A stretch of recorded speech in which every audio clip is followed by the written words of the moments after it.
The year was 1883, and Ada Vance lived on the ragged edge of the world. Not just the edge of the dusty plains that bled into the foothills, but the edge of acceptable society. Her father, the infamous Ada Vance, had seen to that. Even 3 years dead, his name clung to her like the alkali dust, a constant, gritty reminder of who she was perceived to be.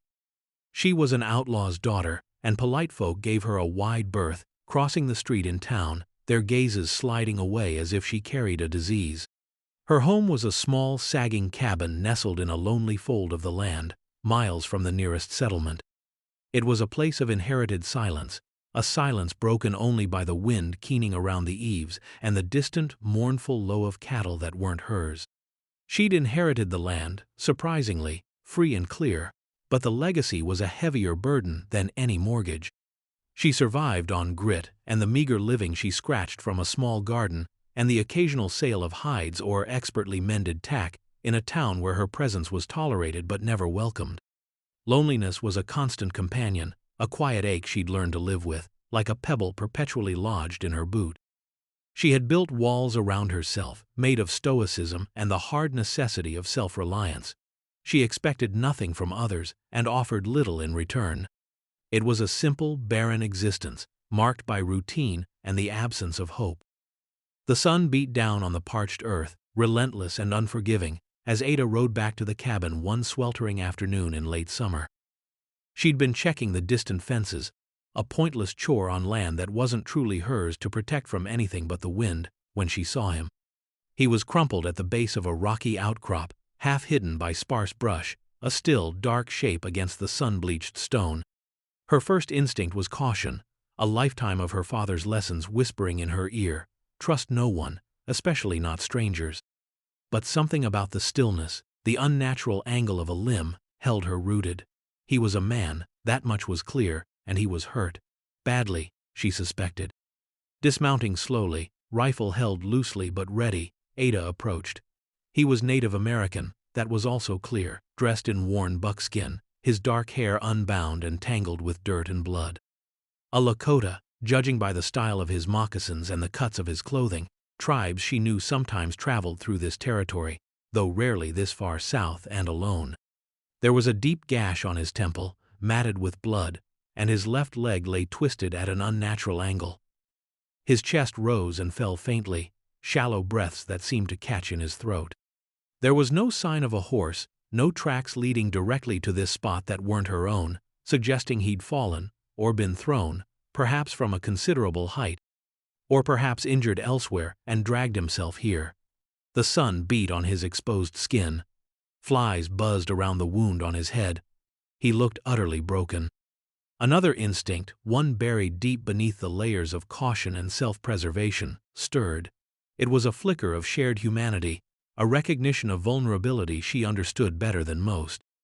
He was alone, hurt, and facing death under the indifferent sky, just like she felt, sometimes, facing her own quiet extinction in this empty land. She lowered her rifle, the heavy wood suddenly feeling wrong in her hand. He needed help. The nearest town was too far, even if she could somehow get him there, and she knew what awaited him if she did: suspicion, likely violence, perhaps worse. Native people weren't welcomed in Redemption Creek, certainly not a solitary, injured warrior, but leaving him felt impossible, against everything her quiet, lonely life had become. It felt like leaving a part of herself. Making her decision, Ada knelt cautiously beside him. His skin was hot and dry to the touch. He moaned faintly as she gently probed his leg. It was definitely broken, the bone likely splintered. The head wound looked deep, and fever was setting in. He mumbled something she couldn't understand in a language that was not her own. Getting him back to the cabin was a grueling task. Ada had to rig a makeshift travois from some fallen branches and her saddle blanket, a technique she'd seen used by the tribe she'd observed from a distance. Loading him onto it was difficult. He was heavy, and even in his fevered state, he flinched and cried out when she moved him. She led her horse, the travois dragging behind, the journey long and slow under the beating sun. Every jolt must have sent fresh agony through him. Ada spoke quiet, soothing words she didn't expect him to understand, mostly to herself, a way to push back the silence and the fear that was beginning to creep in. Fear for him, yes, but also fear for herself. What was she doing? Bringing this stranger, this Indian, the word felt sharp and ugly even in her thoughts, echoing the way others spoke, into her solitary, precarious life. This wasn't caution, this wasn't sense. This was something else, something she couldn't name. By the time they reached the cabin, the sun was dipping below the horizon, painting the sky in bruised shades of purple and orange. Ada was exhausted, her muscles screaming, her mind buzzing with the enormity of what she had done. She managed to drag the travois close to the door, then wrestled him inside, the small space suddenly feeling crowded and vulnerable with his presence. He was unconscious now, his breathing still shallow and ragged. Ada built a small fire, the sudden warmth a comfort in the cooling air, then set about the grim task of tending to his injuries. She cleaned the wound on his head as best she could with boiled water and clean rags, grimacing at the depth of it. The broken leg was the worst. She knew nothing of setting bones beyond what she'd observed patching up injured livestock, but she knew it had to be immobilized. Using strips torn from an old flour sack and 2 pieces of thin board from a dismantled shelf, she carefully, agonizingly, splinted the leg. He cried out once, a sharp animal sound that tore at her gut, then fell silent again, sinking deeper into unconsciousness.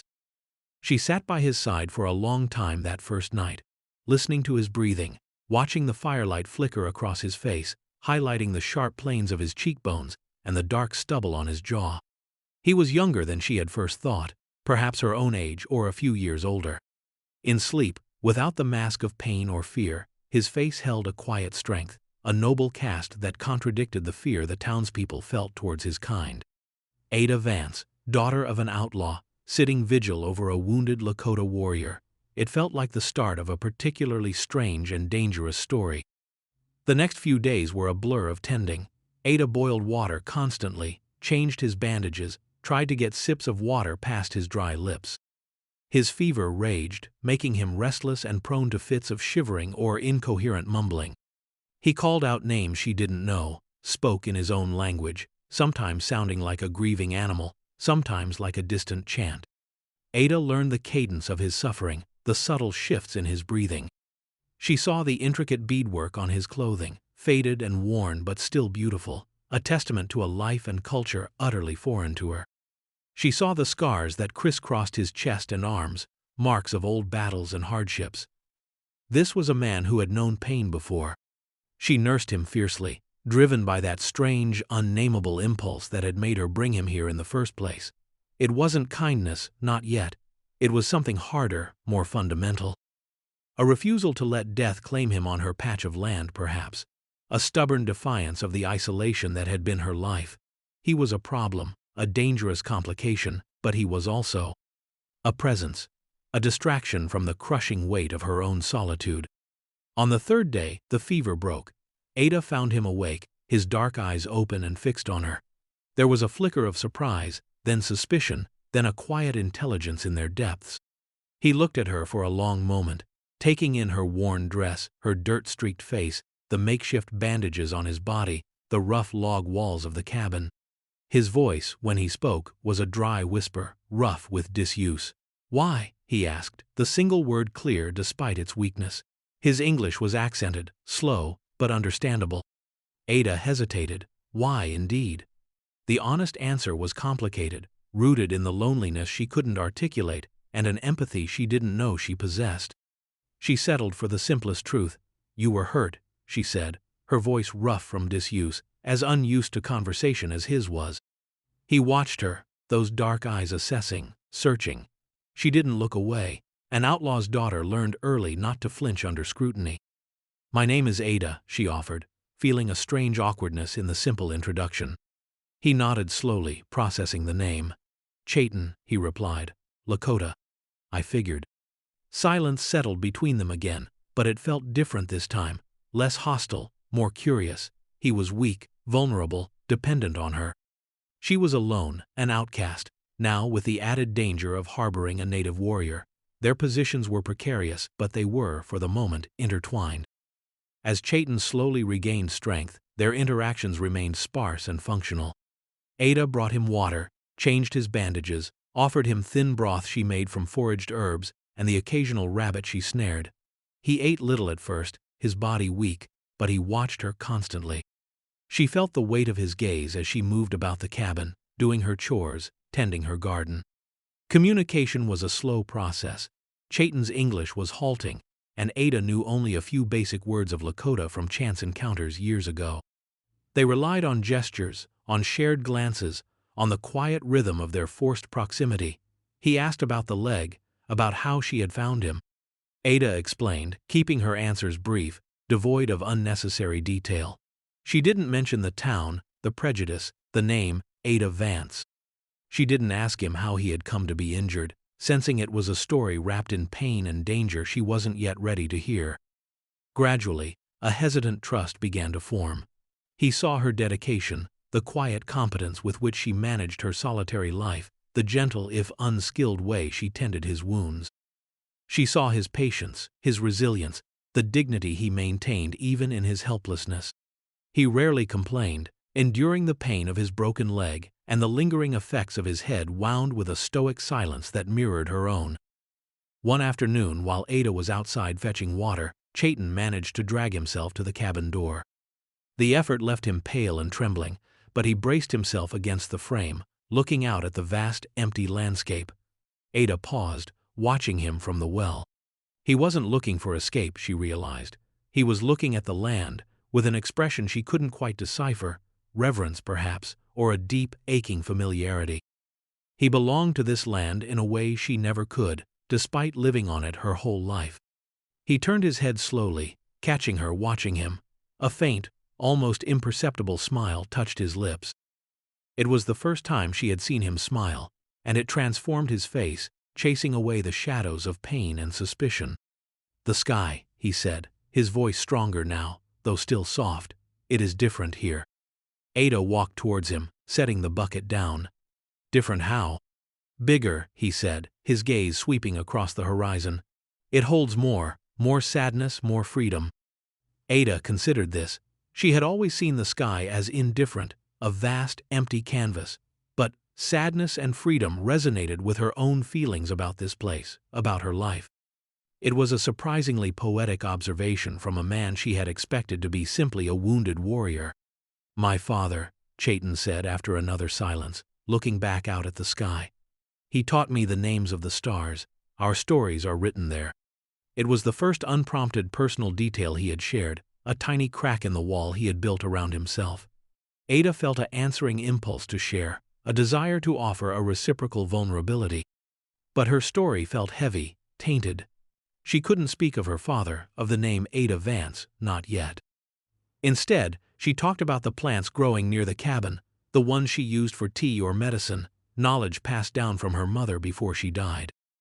It wasn't her own story, not really, but it was something shared, something offered.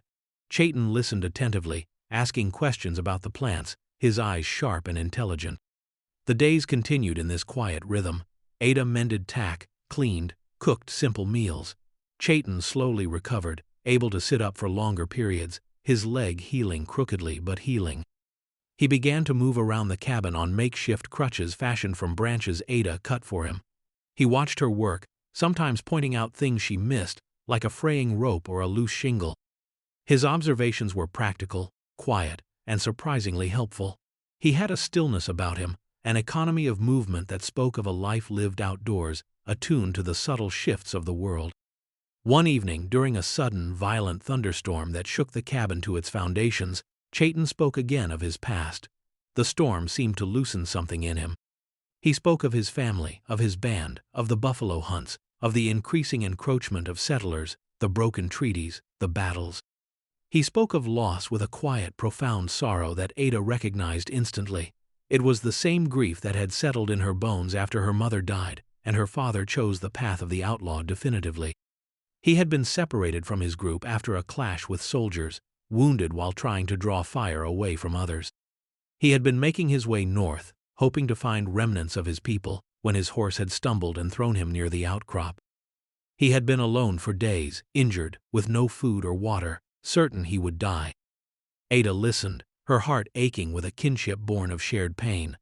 His world was so different from hers, yet the language of loss was universal. She finally spoke of her own past, not of her father's crimes, but of the loneliness that came after, of being orphaned in spirit long before her father's death, of the burden of a name that wasn't truly her own making. She spoke of her mother, a gentle woman swallowed by the harshness of this life. In the flickering lamplight, sharing the small, cramped space as the storm raged outside, the walls between them seemed to crumble. They weren't just Ada Vance and Chayton, the outlaw's daughter and the Lakota warrior.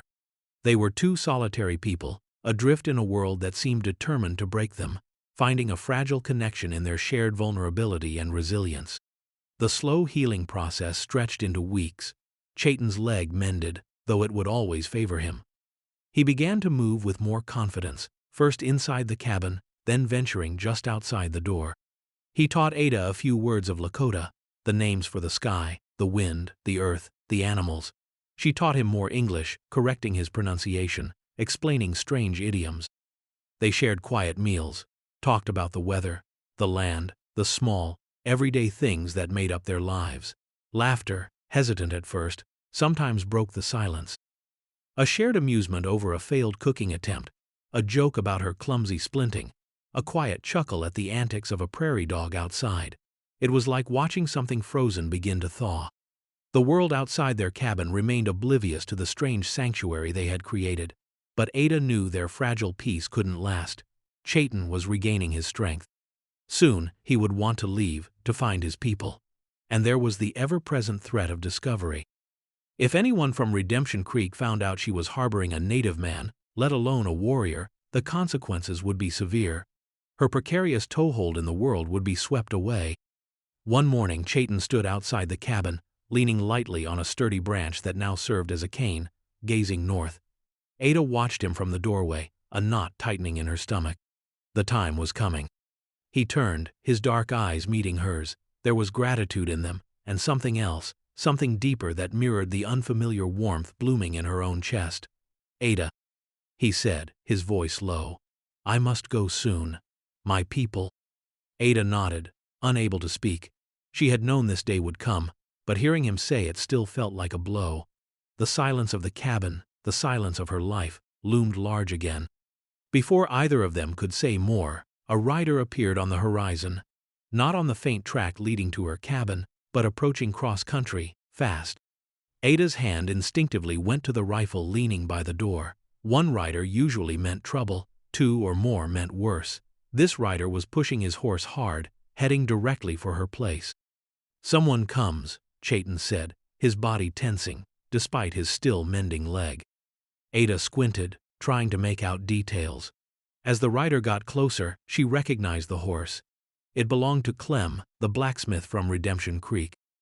And the man riding it wasn't Clem, but a younger fellow who sometimes worked for him, a loud-mouthed bully named Randy who had always looked at Ada with a mix of suspicion and contempt. The kind reserved for women who didn't fit neatly into the town's idea of what a woman should be. Randy reined in his lathered horse a short distance from the cabin, his eyes widening as he took in Chayton standing beside Ada. His gaze flicked from Chayton's face, recognizing him for what he was, to Ada, standing protectively in front of the doorway. "Ada Vance," Randy yelled, his voice shrill with surprise and malice. "What in tarnation you got there, a goddamn savage?" Ada stepped forward, her stance defensive.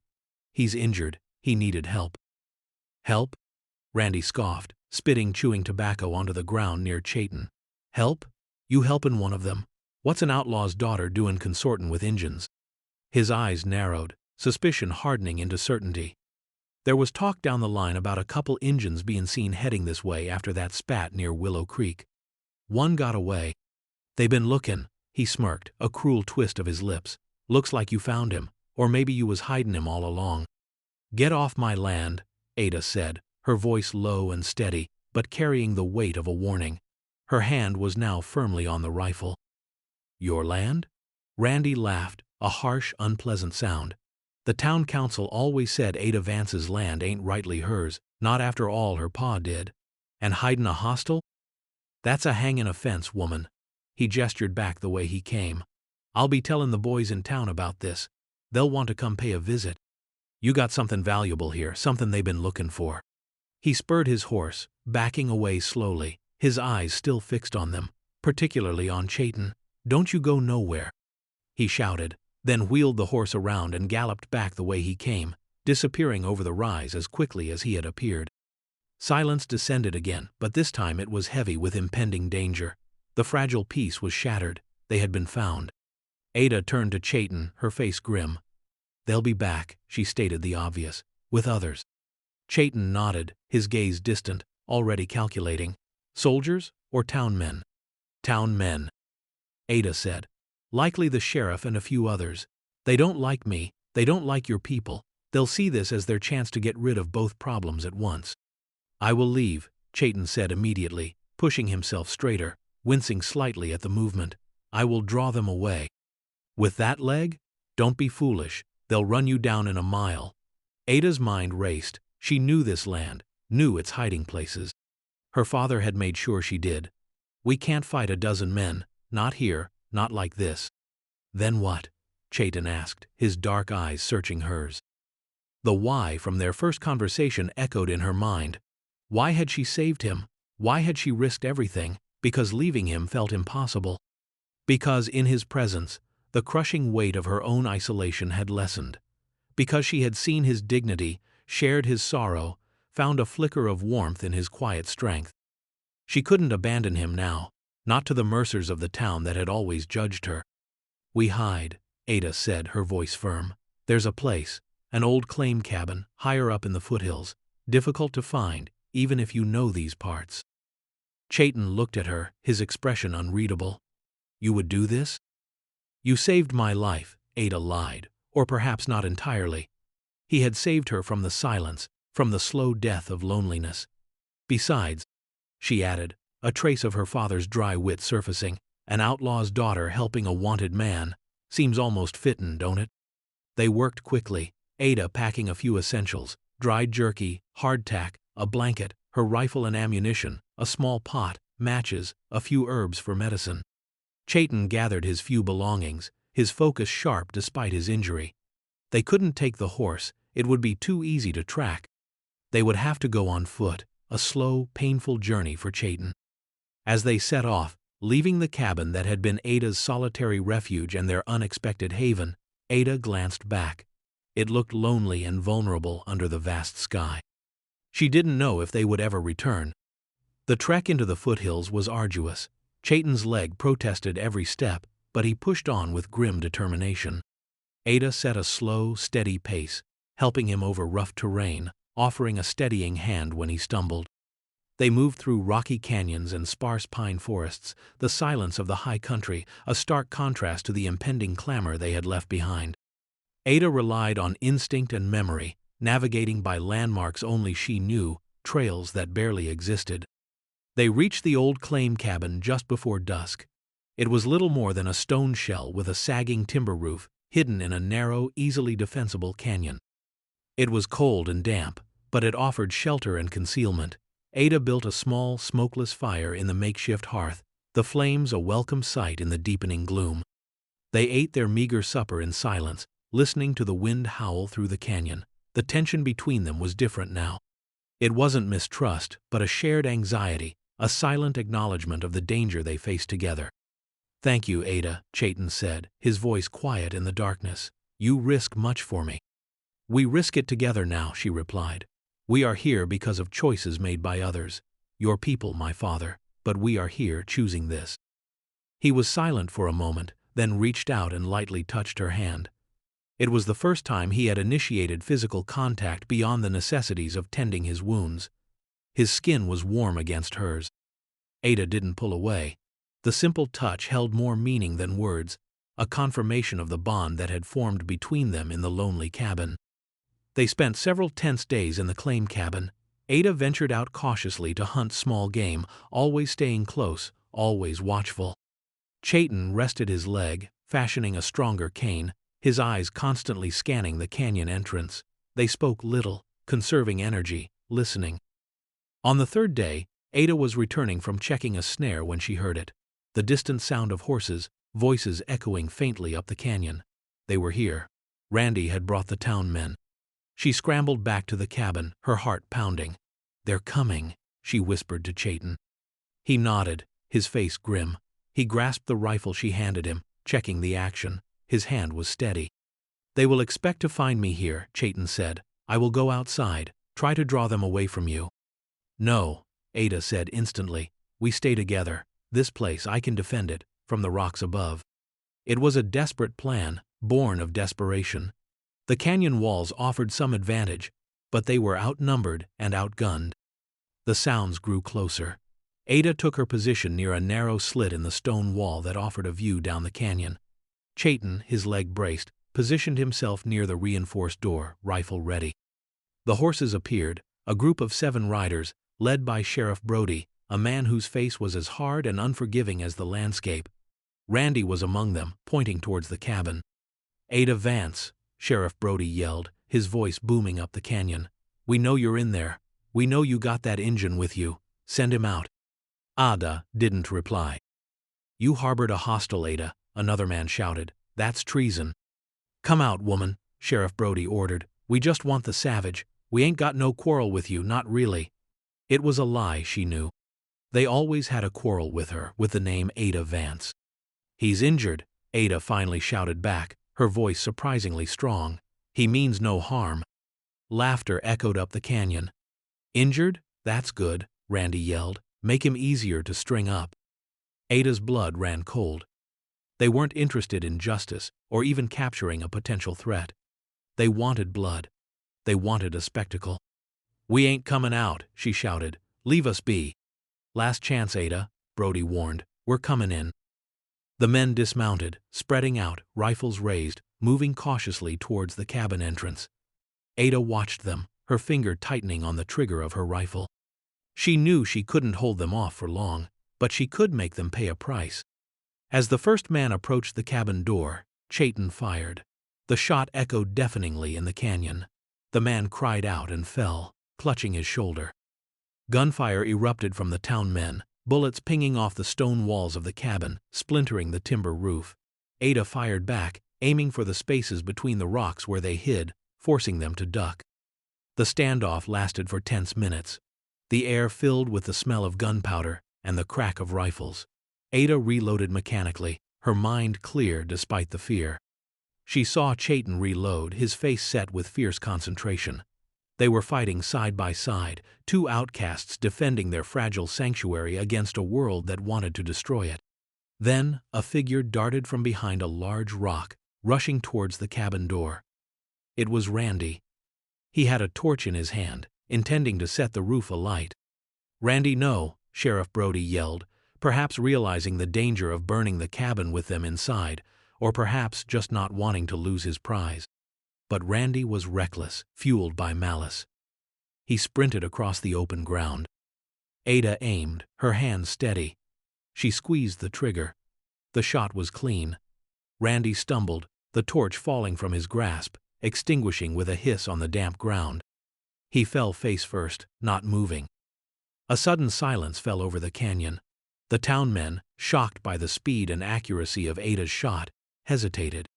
Sheriff Brody stared from Randy's still form to the cabin, a grudging respect warring with anger on his face. He knew Ada Vance could shoot. Her father had been a crack shot, and it seemed the skill had passed to his daughter. The man Chayton had shot was moaning, his comrades pulling him back to cover. They had lost one man, and another was wounded. The element of surprise was gone.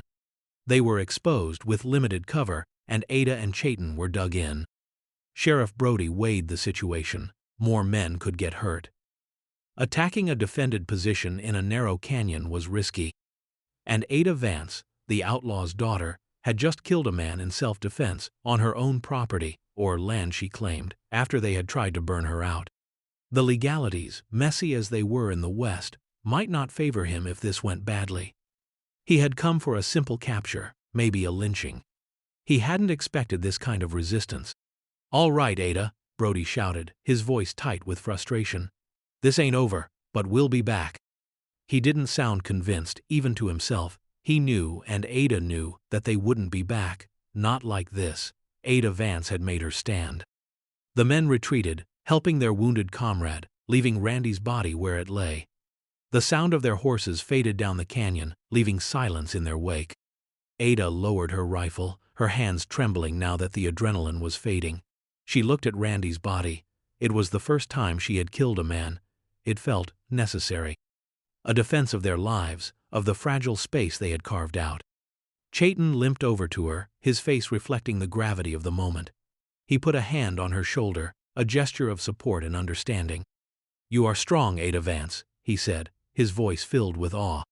"We are strong," she corrected softly, looking up at him. The immediate danger was gone, but the world had changed. She had killed a man. Chayton was still wanted. They couldn't go back to the cabin, not now.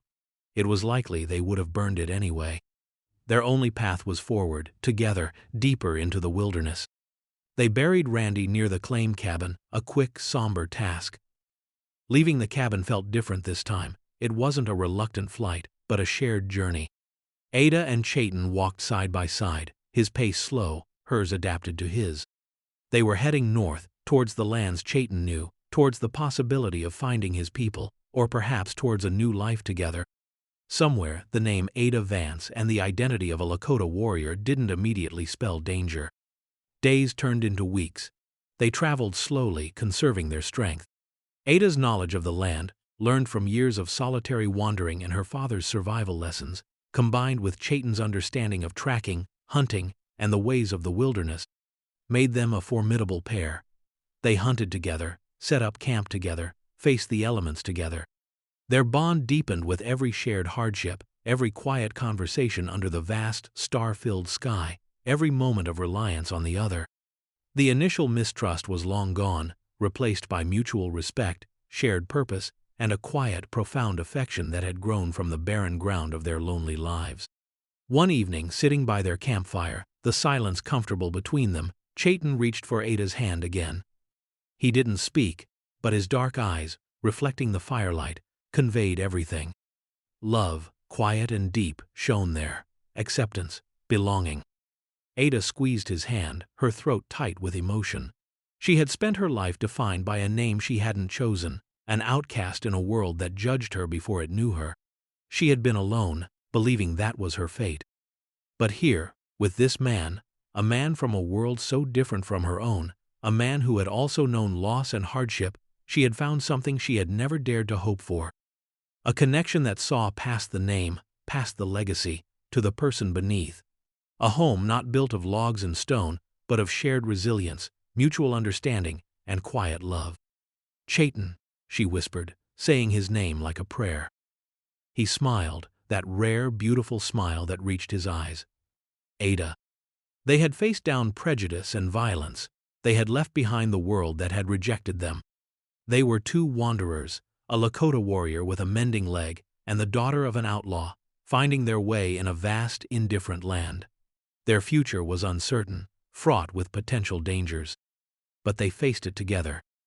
The journey was long, but it was no longer lonely.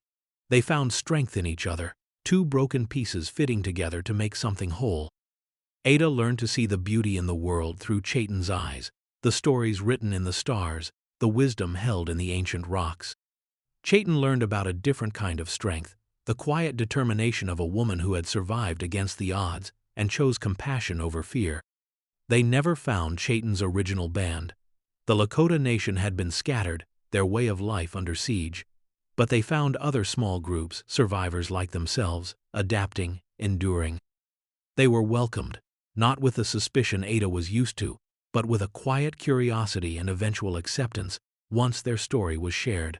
Ada, the woman who saved the warrior. They didn't settle in one place for long, preferring the freedom of the open land to the confines of any settlement, whether native or white. They lived a life on the move, following the seasons, relying on their combined skills to survive. It was a hard life, often dangerous, but it was theirs. Ada never forgot the cabin, the place where she had first found him, where their story had begun. But it was no longer her only definition of home. Home was the warmth of Chayton's hand in hers as they walked side by side under the endless sky. Home was the quiet understanding in his eyes. Home was the knowledge that she was no longer alone, that her resilience had not just helped her survive, but had led her to a connection deeper and more meaningful than she had ever imagined possible. The outlaw's daughter had found her true worth, not in shedding her past, but in forging a future built on courage, kindness, and the unexpected love found on the edge of the world. They were two souls who had been judged and cast out, finding sanctuary and belonging in each other, against all odds, under the wide, free sky of the American West in the late 1880s.